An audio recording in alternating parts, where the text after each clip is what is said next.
Good morning, student. Up till now we discuss the calculation of gain ratio and goodwill treatment. Today we discuss the new concept of this chapter जो actually आपको paper में पूछे जाते हैं for 4 marks and 5 marks. ऐसे कुछ question हम लोग आज देखेंगे. आपको निकालना पड़ता है रिवैल्यूएशन अकाउंट, बैलेंस शीट और पार्टनर्स कैपिटल अकाउंट. ये कॉम्बिनेशन ऑफ प्रॉब्लम हम लोग आज देखेंगे. In this is given in example number 23. Example number 23 में आपको एक ऐसा इजी क्वेश्चन दिया हुआ है. इस टाइप के क्वेश्चंस आपको पेपर में रेज होते हैं. ये टाइप के क्वेश्चंस आपको पेपर में पूछे जाते हैं. What it gives us A, B, C are equal partners in a firm. Their profit sharing ratio equal to on 1st January 2018. A retire from the firm. Business की balance sheet दी हुई है अपने को. The assets were revalued as under land and building 5,800. Land and building की value 5,800 हो गई. Original value कितनी दी है 4,200. वैल्यू बढ़ गई है. बढ़ गई है मतलब क्या हुआ, फायदा हुआ. Increase in the value of asset goes on credit side of evaluation. Land and building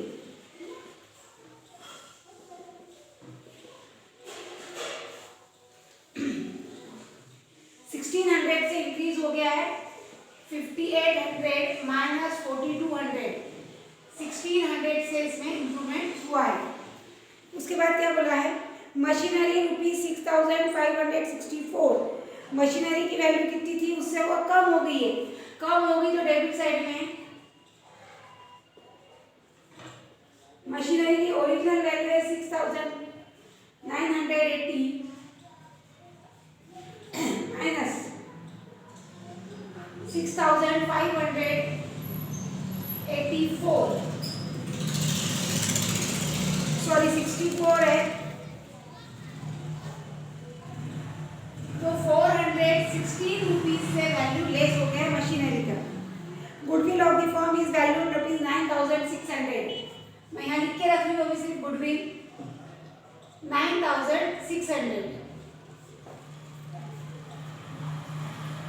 A take over for investment on the revalued price in the partial payment. A ने क्या किया, जो भी इन्वेस्टमेंट थी उसका जो रीवैल्यूएशन वैल्यू थी उस वैल्यू पे वो इन्वेस्टमेंट उसने ले ली है. आधा पेमेंट दिया है उसके लिए उसने. B bought 4,000 as his capital and remaining balance due to A was paid. Prepare revaluation account.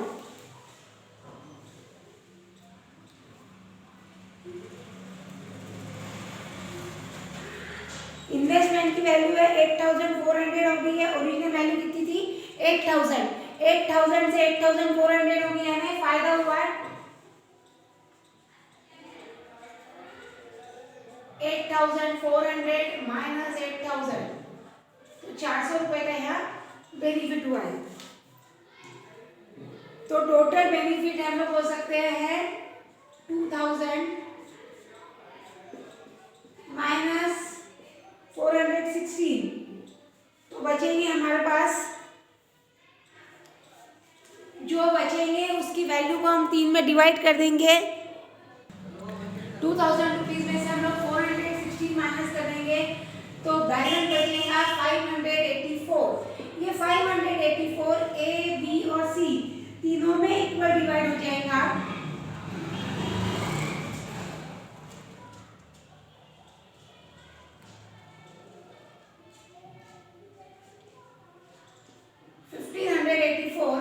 Equal divide हो जाएगा 528 528 528.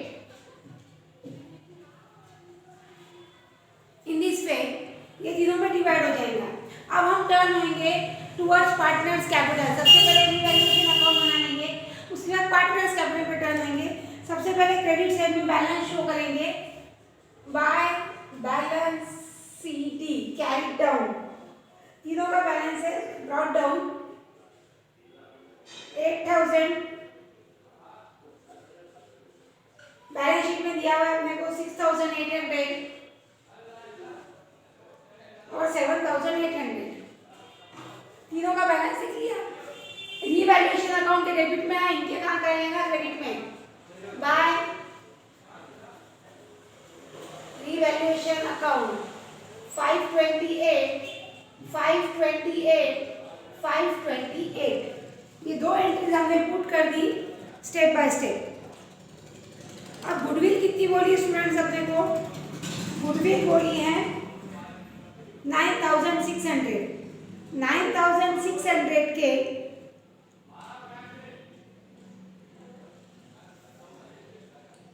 1/3 लेंगे, क्योंकि इक्वल शेयर को लेवा है ए बी और सी इक्वली है, तो 1/3 1/3 1/3, तो इसका 1/3 निकाल लेंगे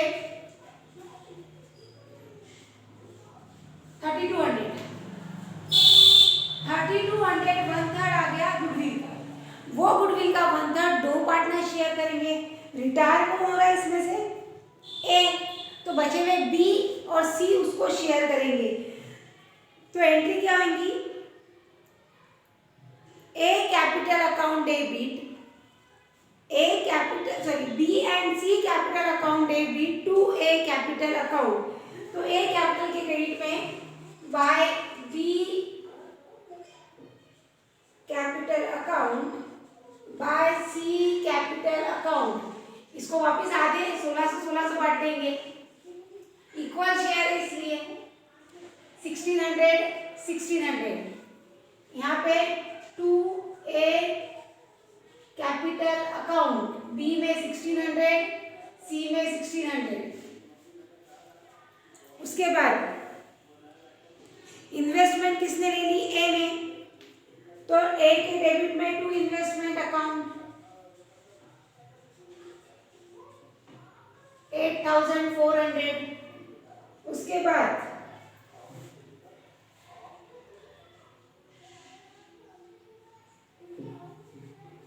B bought ₹4000 in the form of capital. B ने 4000 रुपए क्या कैपिटल के फॉर्म में लाए हैं, तो B capital account debit sorry cash account debit to B capital account. B ने 4000 रुपए लाए कैपिटल के फॉर्म में, तो अपने पास आ रही कैश और देने वाला कौन है? बी। तो बी के क्रेडिट में बाय कैश अकाउंट, बी के कॉलम में सिर्फ 4000 रुपए आएंगे, क्योंकि बी ने 4000 रुपए लाए हैं।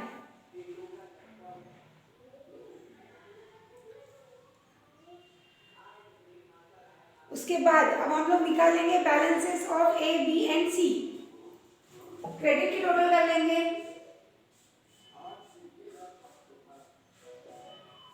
सबसे पहले सी पे जाएंगे हम लोग, 7800 शोन है।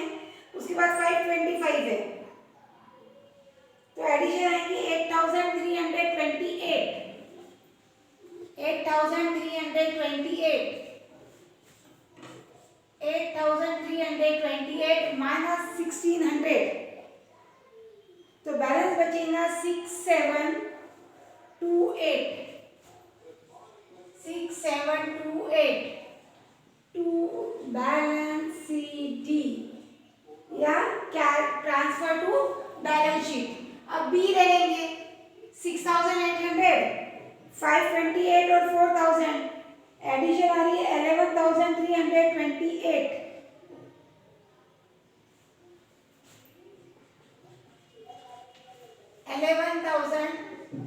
11328, उसमें से वापस 1600 माइनस हो जाएंगे सिर्फ, तो बच रहे अपने पास 9728।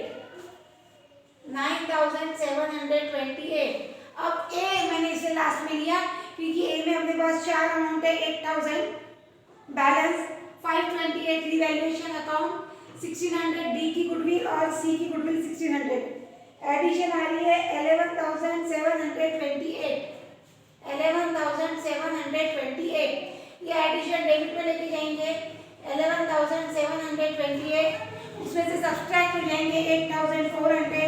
सब्सट्रैक्ट करके जो वैल्यू आएगी 3328, वो लिखेंगे कैश।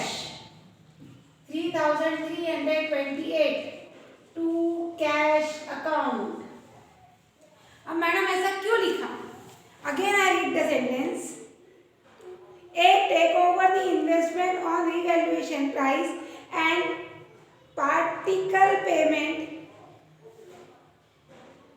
partial payment।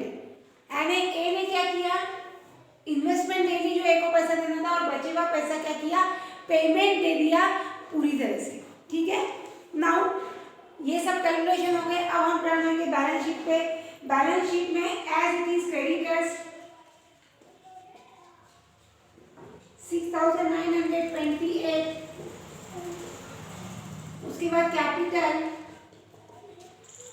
बी और सी दो की लिखेंगे जो हमने बैलेंसेस निकाले थे, 9728 और सी का 6728। Now cash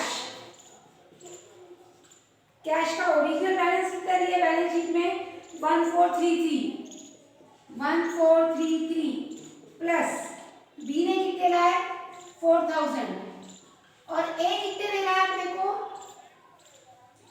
3328।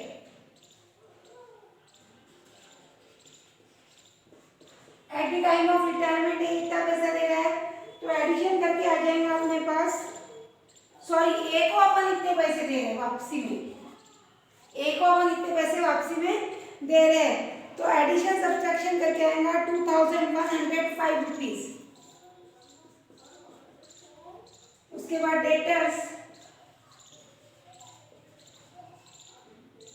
8915, machinery revaluation price अपने को दिए भी उन्होंने 6564 और लैंड 5800। इन सब का एडिशन अपने पास आएगा 23,384।